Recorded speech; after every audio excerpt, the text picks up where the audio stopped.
This is Joe Biden speaking in California about the Super Tuesday results. He's pretty pleased with what has happened. It's still early, but things are looking awful, awful good. For those who've been knocked down, counted out, left behind, this is your campaign.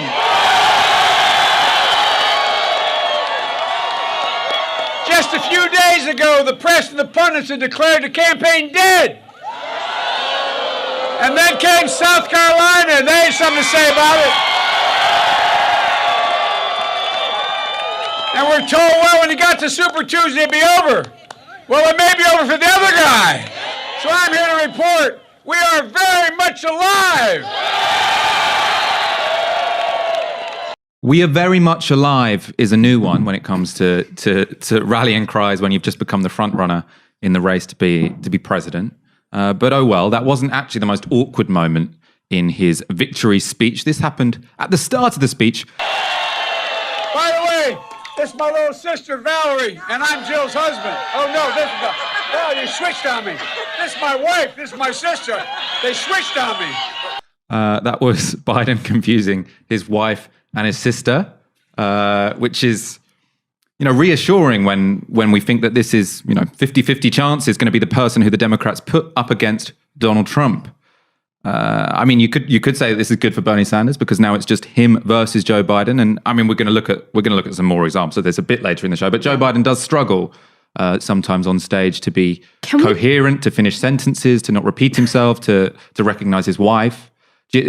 How do you see this developing as the primary goes on? I kind of agree with the people who have said that the Joe Biden campaign is elder abuse. Like, the man is clearly not doing well. In that first clip you played there, he sounds like he's having a stroke. He's not even, I can't actually make out what he's saying. And it's, it concerns me on many levels, one of which is that he will lose, almost certainly, to Donald Trump, who will make mincemeat out of him when he talks like that on stage. The other thing that concerns me is if, my God, he becomes president, is this man remotely coherent? I mean, we already had Ronald Reagan running through this with the early stages of Alzheimer's when he was president. And I don't want to be ableist here. However, I would like the president to be relatively aware of what's going on. But I mean, he'll lose. I said this on Twitter yesterday before anybody voted, that if Biden goes up against Trump, he'll lose worse than Hillary Clinton did in all the same places that Hillary Clinton already lost, because the same people who hated Hillary Clinton hate him. The Insta pundits, everybody's a pundit now. They say elections are won from the center. He said, let's just get down what does that even mean? Let's just get down to basics here. He can't finish sentences. I don't care if he's a Marxist, Leninist, and anarcho-capitalist. He can't tell his wife from his sister. Okay, there are big problems here. There's a great film from the 1980s, ironically called Weekend at Bernie's. It's about two guys that go to this guy's weekend summer house, and he dies, and they have to pretend all weekend he's still alive. And at this point, that is effectively what the Democratic establishment is doing with Joe Biden. You've got, the DNC and the big donors, they've got their hand up Joe Biden's ass. It's like Emu with Rod Hull. And they're sort of the mouth is moving, often doesn't make much sense. But like you said at the start, you've got so many negative ads going out through TV networks and so on, kind of doesn't matter. And that's a big lesson, by the way, for the left.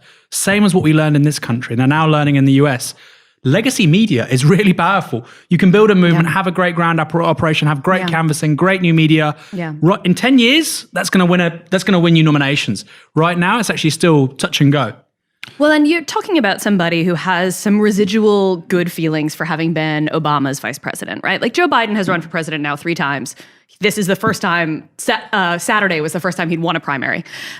This is a guy who did not really get very far for a lot of really big negatives. I cannot say Joe Biden without saying Anita Hill. But he now has this sort of, image that The Onion used to make these joke articles about, Uncle Joe Biden washing his Trans Am on the White House lawn. He did get this sort of cuddly Uncle Joe image after 8 years in the Obama White House. There's a lot of people who would, in fact, sort of like to just go back and pretend 2016 didn't happen. We in here know that that's not a possible politics because the planet's on fire, among other things. But there is that feeling. And so for people who aren't super high intensity election watchers like, the people in the UK who are watching this election more closely than most of the people who voted yesterday. Joe Biden has that thing. And somebody was noting earlier on Twitter that Joe Biden did better in the states where he hasn't been campaigning than the ones where he has. He did better in the states where he hasn't been on the ground than in the states like Iowa and New Hampshire and Nevada, where the candidates have been on the ground for a while. And that is because the more you see Joe Biden, the more it becomes clear that the man has lost his dang mind.